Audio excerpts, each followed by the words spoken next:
O tema 6 é um tema interessante, sem dúvida alguma, porquanto se trata da dinâmica do fluido, fluidodinâmica.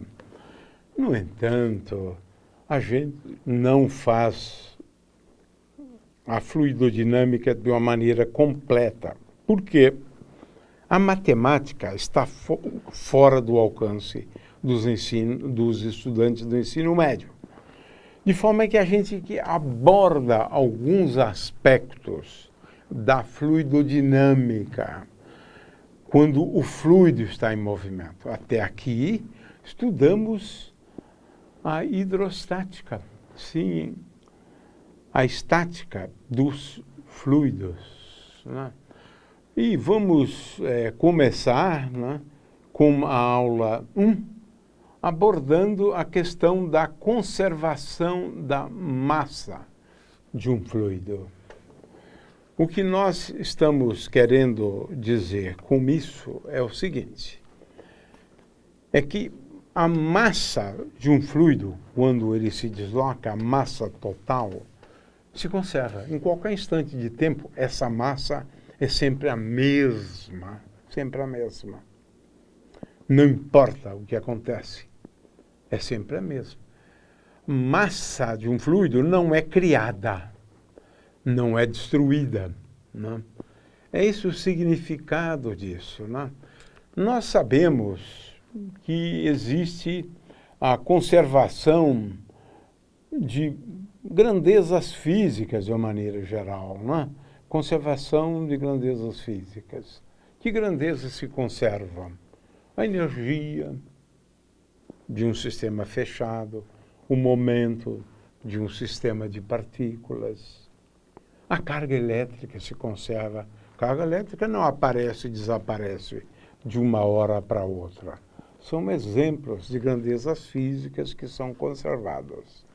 Às vezes é até difícil identificar o que é conservado, como, por exemplo, numa transformação como essa, a queima da lenha. Começa com um monte de lenha e depois cinza. O que se conservou aí? Mas isso é um problema para a química, né? O nosso problema aqui é outro, mas sim se conserva alguma coisa. Então, existem algumas grandezas que, se acontecer algo, então elas são conservadas, né? São condicionais. Outras não. Não importa o que aconteça, elas se conservam. Esse é o caso da massa, né? De forma que temos a conservação do momento linear, conservação do momento angular, e aplicando a lei da conservação do momento angular, você entende como é que se movimentam os foguetes. É o princípio de funcionamento dos foguetes. Conservação do momento. Uma bailarina repentinamente começa um movimento de rotação conversa-angular muito alta. Isso ocorre por conta do princípio da conservação do momento angular. Quando ela fecha os braços, o momento angular se conserva e ela altera, na verdade, o momento de inércia, que vai levar a uma alteração da velocidade angular. São exemplos simples, né? Energia também é conservada.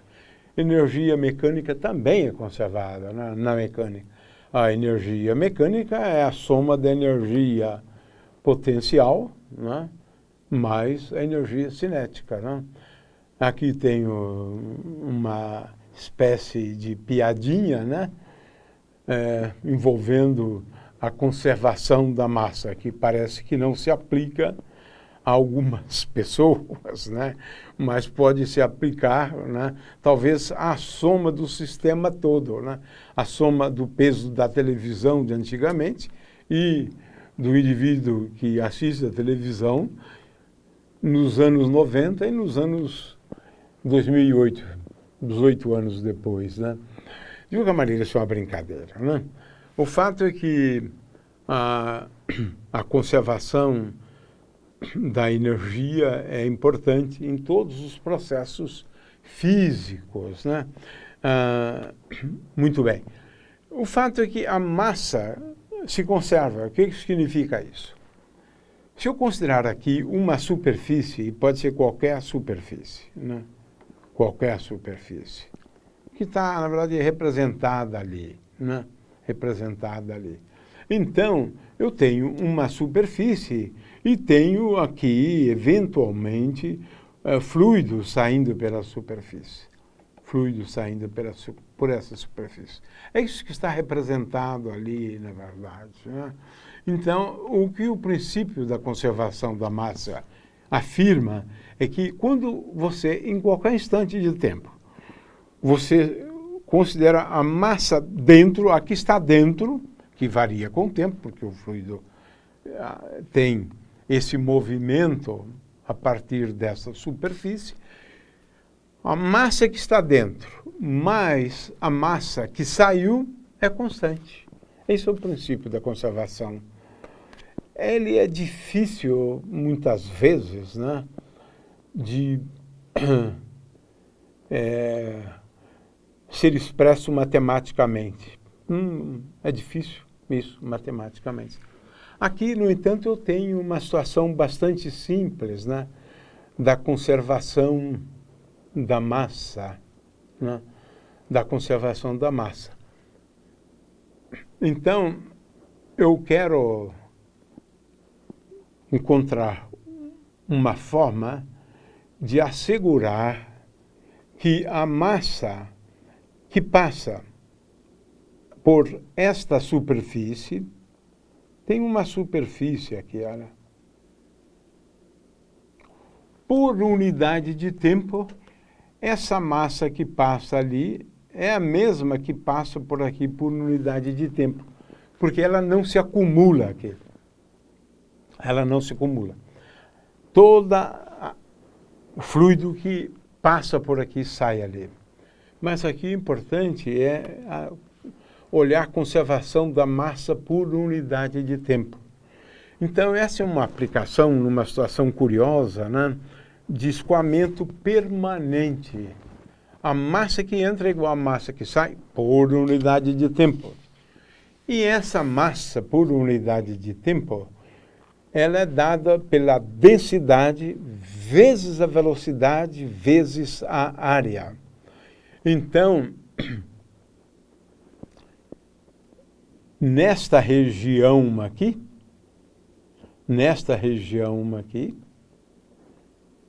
onde eu tenho aqui uma área A1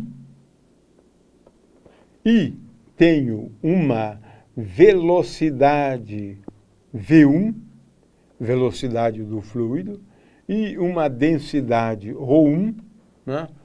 Então, A1 vezes V1 vezes ρ1 é a massa que passa por esta superfície por unidade de tempo.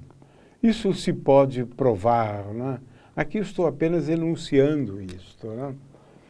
Agora, neste ponto 2 aqui, eu tenho uma área A2,